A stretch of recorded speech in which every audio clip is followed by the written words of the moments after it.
விஷாலினி, அடிச்சு உன் மூஞ்ச வீங்க வச்சு பல்லெல்லாம் கழட்டிடுவேன் பார்த்துக்கோ. யாரை பார்த்து என்ன பேசிக்கிட்டு இருக்க? உனக்கு கொஞ்சமாவது அறிவு இருக்கா? எவ்வளவு தைரியம் இருந்துச்சுன்னா நீ விக்ரம் சாரை அவமானப்படுத்த நினைப்ப? உன்னையெல்லாம் இந்த மாதிரி ஸ்டுடியோக்குள்ள விடவே கூடாது. இன்னொரு தடவை நீ இந்த மாதிரி பேசிக்கிட்டு இருந்த, நான் உன்னை கழுத்தை பிடிச்சி வெளியே தள்ள வேண்டியிருக்கும். ஒழுங்கு மரியாதையா பேசாம அமைதியா நின்று ஷூட்டிங் பார்க்கறதா இருந்தா பாரு. இல்ல உன்னை யாருன்னே தெரியாதுன்னு சொல்லி செக்யூரிட்டியை விட்டு உன் கழுத்தை பிடிச்சி வெளியே தள்ள சொல்லிடுவேன் என்று அவன் மிரட்ட, அவனது இந்த நடவடிக்கை அவளுக்கு ஆச்சரியமாக இருந்தது. அடப்பாவி, எதுக்காக இவன் இப்படியெல்லாம் பேசுறான்? அதுவும் இவனை பார்த்து இப்படி பயப்படுறான்? எனக்கு ஒண்ணுமே புரியலையே என்று குழம்பினாள். சஞ்சய் விக்ரமை பார்த்து, சார் ப்ளீஸ் என்னை மன்னிச்சிடுங்க, நான் இனிமே உங்க லைன்ல கிராஸ் பண்ணவே மாட்டேன். இவன் எனக்கு ரொம்ப க்ளோஸ்லாம் கிடையாது, ஜஸ்ட் தெரிஞ்ச ஒரு பொண்ணு, மற்றபடி இவகிட்ட அந்த அளவுக்கு பழக்கம்லாம் இல்லை என்று சொன்னவன் அவள் பக்கம் திரும்பி, இங்க பாரு விஷாலினி, இனிமேலாவது நீ யார்கிட்ட என்ன பேசணும் ஏது பேசணும்னு தெரிஞ்சு பேசு, சரியா? இவரை பத்தின உண்மை தெரிஞ்சிருந்தா நீ இந்த மாதிரி எல்லாம் பேச மாட்ட என்று சொன்னவன் அங்கிருந்து கிளம்பினான். தனக்கு மிகவும் பழக்கமான விஷாலினியே நெருக்கமான பழக்கம் இல்லை என்று சொல்வதை தவிர அவனுக்கு வேறு வழியே இல்லை. இருந்தாலும் அவளிடம் விக்ரமை பற்றிய உண்மையை சொல்ல நினைத்தாலும் அவனால் சொல்ல முடியவில்லை. காரணம், அன்று நந்தகுமாரும் விக்ரமும் தன்னை போட்டு புரட்டி எடுத்த பொழுது நந்தகுமார் அவனிடம் விக்ரமை பற்றிய எந்த ஒரு உண்மையையும் வெளியே தெரியக்கூடாது, மீறி தெரிந்தால் அவனது உயிர் இருக்காது என்று மிரட்டியிருந்தார். அதனால் விஷாலினியிடம் உண்மையை சொல்ல மறுத்தவன் அவளை லேசாக மிரட்டுவது போல மிரட்டிவிட்டு அங்கிருந்து சென்றான். என்ன பண்ணி இவன் சஞ்சயை மிரட்டி வச்சான்னு தெரியல. ஆனா இவன் பலே கில்லாடியான ஆளா தான் இருப்பான் போல. அதனாலதான் ரொம்ப பெரிய பணக்கார ஆளுங்களை, பிரபலமான ஆளுங்களை தன்னோட கைக்குள்ள போட்டிருக்கான். சௌந்தர்யாவை ஏமாத்தினது மாதிரி அந்த மித்திரனையும் ஏமாத்தி வச்சிருக்கான் போல என்று தனக்குத்தானே யோசித்தவாறு அவள் விக்ரமை பார்க்க, விக்ரமோ, உனக்கு எப்படி ரொம்ப பிரபலமான ஸ்டார்ஸ் எல்லாம் தெரியுமோ அதே மாதிரி எனக்கும் தெரியும். அதனால இனிமேலாவது நீ ரொம்ப வசந்தவன்னு காட்டுறதுக்காக போடுற அலப்பறத்தனத்தை எல்லாம் கொஞ்சம் ஸ்டாப் பண்ணி வச்சா நல்லா இருக்கும். ஏன்னா நீ போடுற பிளான் எல்லாமே ரொம்ப மொக்கையா இருக்கு. உனக்கு நீயே பல்பு வாங்குற மாதிரி இருக்கு. சோ அது உனக்கே ஆபத்தா போயிடுது என்று விக்ரம் சிரித்து கொண்டே சொல்ல, அவனது பேச்சு அவளுக்கு கோபத்தை வர வைத்தாலும் உண்மையில் விக்ரம் சொன்னது உண்மைதான் என்று புரிந்து கொண்டாள். காலையில் அவனை பார்த்ததில் இருந்து அவன் முன் தன்னை உயர்ந்தவள் என காட்டிக்கொள்ள நினைத்து அவள் போட்ட பிளான் எல்லாம் கடைசியில் அவளுக்கு அவமானமாகத்தான் போய் முடிந்தது. அதை நினைத்து பார்த்தவளுக்கு இன்னும் அவன் மீது கோபம் வந்தது. நீ இப்படியே ஆடிக்கிட்டே இருடா, கண்டிப்பா என் தம்பி வந்ததும் அவனை வச்சு நான் உன்னை என்ன பண்ண போறேன்னு மட்டும் பாரு என்று தன் மனதிற்குள் சவாலாக ஒரு முடிவை எடுத்துக்கொண்டவள் எதுவும் பேசாது அமைதியாக அங்கிருந்து கிளம்பினாள். அப்பொழுது சௌந்தர்யா பக்கம் திரும்பிய விக்ரம், ஆமா பியூட்டி, இவளோட தம்பி தான் உன்னை கல்யாணம் பண்ணிக்க போறதா சொல்லி கேட்கறானே, அவனும் பிசினஸ்ல ரொம்ப பெரிய ஆள் தானே, நீ ஏன் அவனை கல்யாணம் பண்ணிக்க போறதில்ல? நீ என்ன முடிவில் இருக்க சௌந்தர்யா? அவனை கல்யாணம் பண்ணிக்கிட்டா நீ எதிர்பார்க்கிற மாதிரி உன்னோட லால் ஃபேமிலி இன்னும் நெக்ஸ்ட் லெவலுக்கு போகும் தானே? எதுக்காக என்ன தேடி வந்துட்டு இருக்க என்று கேட்டான் விக்ரம். நீ எதுக்காக விக்ரம் இந்த மாதிரி பேசுற? ஏன் அவன் லத்தீன் கம்பெனியோட ஷேர் ஹோல்டர் அப்படின்றதுனால அவனை பார்த்து நீ பயப்படுறியா என்ன என்று கேட்க, அவளை மேலிருந்து கீழ்வரை ஒரு பார்வை பார்த்தவன் பார்வையாலேயே, பியூட்டி, ரொம்ப பிரில்லியண்டா பேசி என்ன லாக் பண்ண பாக்குறியா என்று நக்கலாக சிரித்து கொண்டே சொல்ல, இங்க பாரு விக்ரம், இந்த மாதிரி எல்லாம் பேசி சிரிச்சு மயக்கி என்னை ஏமாத்தலாம்னு நினைக்காத.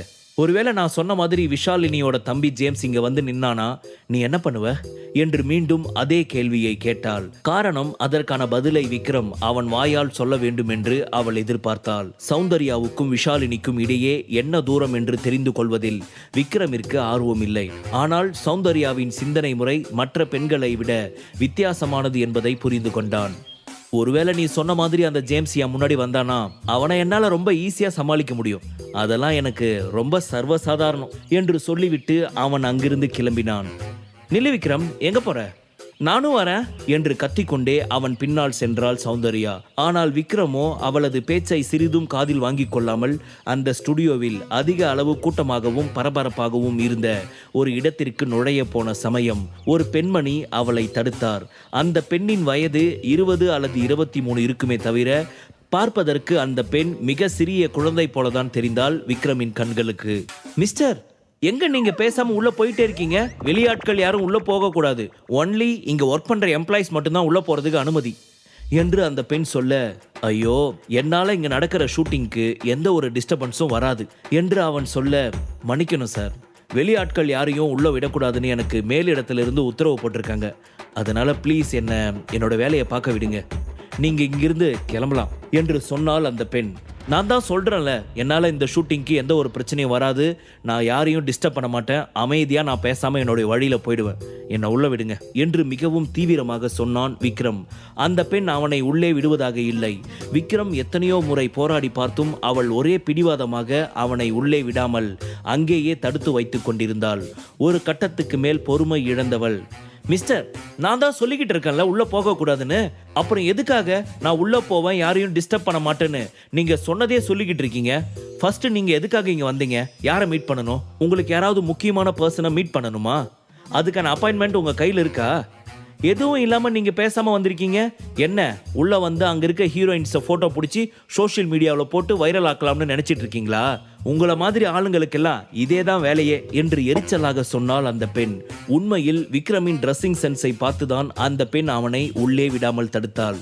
இந்த மாதிரி லோக்கலா இருக்கிற ஒரு ஆளுக்கு இங்க இருக்கவங்க யாருமே தெரிஞ்சிருக்க சான்ஸே இல்லை என்று நினைத்தவள் அவனை உள்ளே விட மறுத்தாள். ஒருவேளை விக்ரமை பற்றிய உண்மைகள் அவள் தெரிந்திருந்தால், அல்லது அவன்தான் இந்த ஸ்டூடியோவிற்கு சொந்தக்காரன் என்பதை தெரிந்து இருந்தாலோ நிச்சயமாக இப்படி அவனை தடுத்திருக்க மாட்டாள். அவளது இந்த நடவடிக்கை விக்ரமிற்கு சிறிது கோபத்தை வரவைத்தது. உடனே அவன் கோபமான குரலில், என்ன உங்களுடைய மேனேஜ்மெண்ட்ல இந்த மாதிரி தான் இங்க வரவங்களை ட்ரீட் பண்ணணும்னு சொன்னாங்களா என்ன என்று கேட்க, ஏய், நீ எங்க மேனேஜ்மெண்ட் பத்தி பேசுற அளவுக்கு நீ ரொம்ப முக்கியமான ஆளா? உள்ள நுழைஞ்சு திருட்டுத்தனமா போட்டோ எடுத்து அதை சோஷியல் மீடியாவில் போட்டு வைரல் ஆக்கணும்னு வந்திருக்க. உன்னை பார்த்தாலே தெரியுது நீ எவ்வளவு லோக்கலான ஆள், மட்டமான ஆள்னு. அப்படி இருக்கப்போ உள்ள உன்னை விட்டு வாண்டடா ஒரு பிரச்சனையை வாங்கி கட்டிக்க சொல்றியா? இப்ப நீ மரியாதையா இங்கிருந்து வெளியே போக போறியா, இல்ல செக்யூரிட்டியை விட்டு உன் கழுத்தை பிடிச்சி வெளியே தள்ள சொல்லட்டுமா என்று அந்த பெண் விக்ரமை பார்த்து எச்சரிக்கை விடுக்க, அதே சமயத்தில் சௌந்தர்யா அங்கு அவர்கள் முன் வந்து நின்றாள். அவளை பார்த்த அந்த பெண்ணின் முகத்தில் புன்னகை மலர்ந்தது. சிரித்த முகத்துடன் அவள் சௌந்தர்யாவிடம், ஹாய் மிஸ் சௌந்தர்யா, நீங்க இங்க எதுக்காக வந்திருக்கீங்க?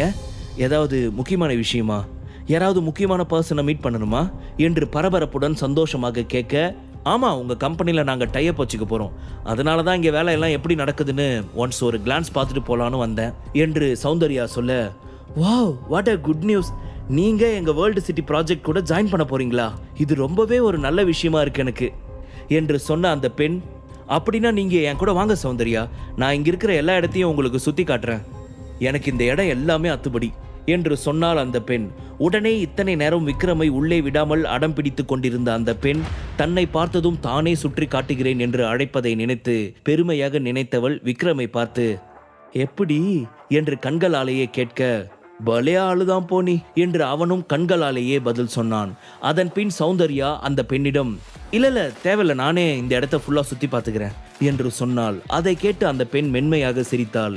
அப்பொழுது அவளது ஐடி கார்டில் இருந்த பாவனா என்ற பெயரை பார்த்த விக்ரம் அவளிடம், ஹே பாவனா, நீங்க மனோகர் குரூப்ஸோட மேனேஜர் தானே என்று கேட்க, அதை கேட்ட அந்த பெண்ணிற்கு ஆச்சரியம். நாம இந்த கம்பெனி மேனேஜர்னு இவனுக்கு எப்படி தெரியும் என்று மனதிற்குள் யோசித்தாள்.